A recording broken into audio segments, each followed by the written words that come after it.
इंसान आखिर चाहता क्या है? अगर आप किसी भी उम्र के व्यक्ति से पूछ लें, किसी बच्चे से, किसी बुजुर्ग से, किसी सक्सेसफुल बिजनेसमैन से या किसी साधारण मजदूर से, जवाब लगभग एक जैसा होगा। बस खुश रहना चाहता हूं। हर कोई यही कहता है, हर कोई यही महसूस करता है, क्योंकि आखिर में जो भी हम करते हैं, हर एक कदम, हर एक कोशिश, हर एक डर के पीछे एक ही ऑब्जेक्टिव होता है। हमें अच्छा लगना चाहिए, हमें खुश रहना है।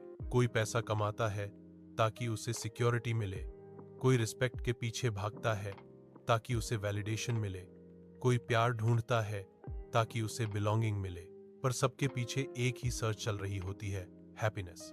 वो हैप्पीनेस जो कभी हमें किसी मोमेंट में मिल जाती है और फिर अगले ही पल गायब भी हो जाती है।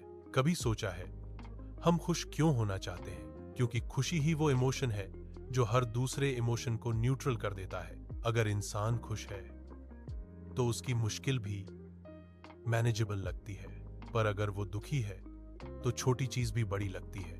हमें पीस चाहिए, एक्साइटमेंट चाहिए, कंफर्ट चाहिए, क्योंकि इन सब का मतलब एक ही है, हम खुश रहना चाहते हैं। कभी किसी बच्चे को देखिए जो बारिश में दौड़ रहा है, बिना रीजन, बिना लॉजिक, बस मुस्कुरा रहा है। वो कुछ प्रूव नहीं कर रहा, वो बस होने का आनंद ले रहा है। वो अब में है, वो प्रेजेंट में है, और वही तो हैप्पीनेस की सबसे प्योर फॉर्म है। लेकिन जैसे जैसे हम बड़े होते हैं, हम सोचने लगते हैं कि हैप्पीनेस किसी अचीवमेंट का रिवॉर्ड है। अगर जॉब मिलेगी तो खुश रहेंगे, अगर प्रमोशन होगा तो खुश रहेंगे, अगर रिस्पेक्ट मिलेगी तो खुश रहेंगे, अगर सब कुछ परफेक्ट हो जाएगा तब खुश रहेंगे। और यही वो ट्रैप है जिसमें पूरी दुनिया फांसी है, क्योंकि जब वो सब मिलता है तब भी मन कहता है कुछ मिसिंग है। हम हैप्पीनेस को फ्यूचर टेंस में डाल देते हैं। हम सोचते हैं बस थोड़ा और फिर खुश रहूंगा।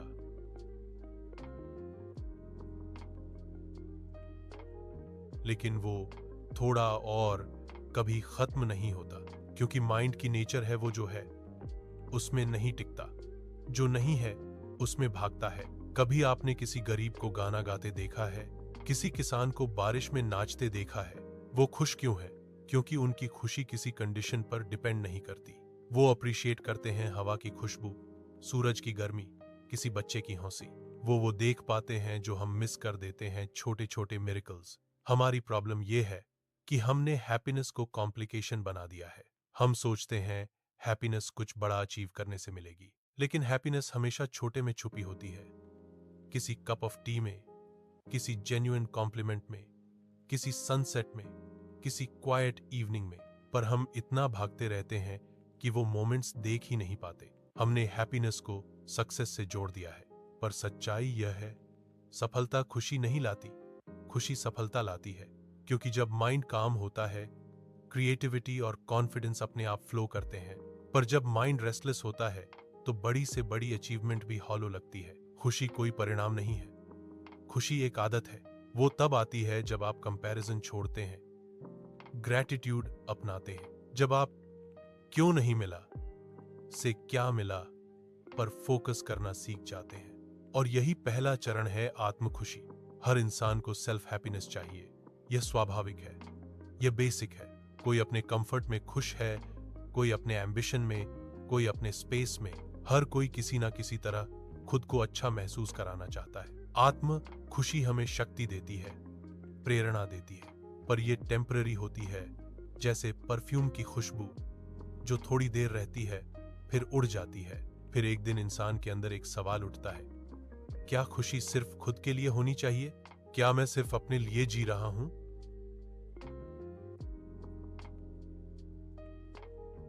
और वहीं से शुरू होता है लाइफ का दूसरा चैप्टर। धीरे धीरे एहसास होता है कि खुशी का अगला स्तर जिम्मेदारी में है, क्योंकि रिस्पॉन्सिबिलिटी सिर्फ बर्डन नहीं, ब्लेसिंग है। वो मोमेंट है जब कोई आप पर भरोसा करता है कि आप केयर करेंगे, प्रोटेक्ट करेंगे, गाइड करेंगे, गिव करेंगे। कभी किसी माँ को देखिए, वो अपने बच्चे के लिए रात भर जागती है, थकी होती है पर मुस्कुराती है, क्योंकि गिविंग से जो सेटिस्फैक्शन मिलता है वो लेने से नहीं मिलता। कभी किसी पिता को देखिए जो अपने बच्चों के लिए कंफर्ट सैक्रिफाइस करता है, या किसी टीचर को देखिए जो हर साल बच्चों को ग्रो होते देखती है, वो जो शाइन उनके चेहरे पर होती है, वही इनर हैप्पीनेस है। कभी किसी सोल्जर को देखिए जो बॉर्डर पर खड़ा है, उसे ठंड लगती है, डर भी होता है, पर अंदर एक काम कॉन्फिडेंस है। वो जानता है कि वो कुछ बड़ा कर रहा है। वो सिर्फ अपने लिए नहीं, अपने देश के लिए जी रहा है, और वो सेटिस्फैक्शन किसी अवार्ड से बड़ा है। धीरे धीरे इंसान समझता है कि हैप्पीनेस और रिस्पॉन्सिबिलिटी विरोधी नहीं, साथी है। जिम्मेदारी आपको अर्थ देती है, और अर्थ ही खुशी को गहराई देता है। जो खुशी ड्यूटी निभाने से आती है, वो किसी वेकेशन से नहीं आती, क्योंकि टेम्पररी प्लेजर आपको एक्साइट करता है, पर ड्यूटी निभाने से जो पीस आती है, वो आपको कंप्लीट करती है। लाइफ बार बार हमसे चॉइस मांगती है, खुश रहना या सही रहना, आराम या प्रतिबद्धता, ईमानदारी या सुविधा। और जो व्यक्ति कॉन्शियंस के हिसाब से चुनता है, वो भले बाहर से परेशान हो, पर अंदर से शांत रहता है, क्योंकि अपराध मुक्त मन ही शांत मन होता है। कभी किसी ऑनेस्ट आदमी को देखिए, वो सच बोलता है और नुकसान उठाता है, पर मिरर में खुद की आंखों में देख सकता है। वह स्पष्टता, वह पारदर्शिता, वही आंतरिक शांति है। क्योंकि हैप्पीनेस तब परमानेंट बनती है जब वो कॉन्शियंस के साथ अलाइन होती है। नेचर हमें यही सिखाती है, देना ही जीवन है। सूरज देता है, जमीन देती है, हवा देती है, पानी देता है, और जब इंसान देना शुरू करता है लव, रिस्पेक्ट, केयर, वो नेचर के साथ जुड़ जाता है। वो तब केवल जीवित नहीं, सार्थक होता है। जब आप किसी के लिए कुछ करते हैं, किसी को मुस्कुराते देखते हैं आपकी वजह से, किसी को राहत मिलती है आपकी मदद से, किसी को होप मिलती है आपके शब्दों से, वो जो वार्मथ अंदर उठती है, वही तो आनंद है। वो मोमेंट जब आप रियलाइज करते हैं, मैं सिर्फ अपने लिए नहीं जी रहा, मैं किसी के काम आ रहा हूं। उस पल आत्म खुशी आंतरिक खुशी में बदल जाती है। वो हैप्पीनेस जो टाइम से फेड नहीं होती, वो हर बार मल्टीप्लाई होती है। कभी किसी के आंसू पोंछना, कभी किसी को माफ करना, कभी किसी के लिए अपना कंफर्ट छोड़ देना।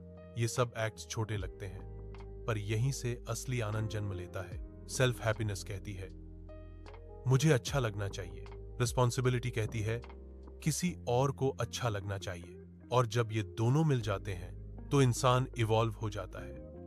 साधक से दाता बनने तक सच्ची परिपक्वता तब आती है जब खुशी व्यक्तिगत नहीं रहती, सार्वभौमिक हो जाती है। जब आप महसूस करते हैं कि आपकी खुशी किसी और की खुशी से जुड़ी है, कि अगर घर में सब मुस्कुरा रहे हैं, तो आप ऑटोमेटिकली पीसफुल हैं। अगर समाज अच्छा कर रहा है, तो आपका हार्ट लाइट महसूस करता है। रिस्पॉन्सिबिलिटी आपको भार नहीं देती, वो पर्पस देती है, और पर्पस हमेशा प्लेजर से बड़ा होता है। आनंद अल्पकालिक है, उद्देश्य दीर्घकालिक है। आंतरिक खुशी का मतलब है दिल और कर्म का अलाइनमेंट, देने और कृतज्ञता का संतुलन, और कर्तव्य और इच्छा का सामंजस्य। जब ये तीनों मिलते हैं, तब लाइफ मीनिंगफुल बनती है। अंत में इंसान समझता है कि जिंदगी का मकसद सिर्फ खुश रहना नहीं, बल्कि किसी की खुशी का कारण बनना है। क्योंकि खुश रहना एक फीलिंग है, पर किसी को खुश करना एक वर्चू है। आत्म खुशी हमें पल देती है, जिम्मेदारी हमें विरासत देती है, और जब लेगेसी बन जाती है, तो हम मरकर भी जिंदा रहते हैं। तो अगर आपको कभी कंफ्यूजन हो कि क्या चुनना है, अपनी खुशी या अपनी जिम्मेदारी, तो याद रखिए, जिम्मेदारी से जो संतोष मिलता है, वो हर हैप्पीनेस को पीछे छोड़ देता है। क्योंकि खुशी लेना आसान है, देना मुश्किल है, और देना ही डिवाइन है। आखिर में इंसान मुस्कुराता है और कहता है, अब समझ आया। आनंद का मतलब सिर्फ मुस्कुराना नहीं, बल्कि वो कारण बनना है जिसकी वजह से कोई और मुस्कुरा सके। यही परम सत्य है। अपने लिए जीना आनंद है, दूसरों के लिए जीना आनंद है, और वही परमानंद, वही आंतरिक शांति, वही मौन, वही है आनंद, परम चाह।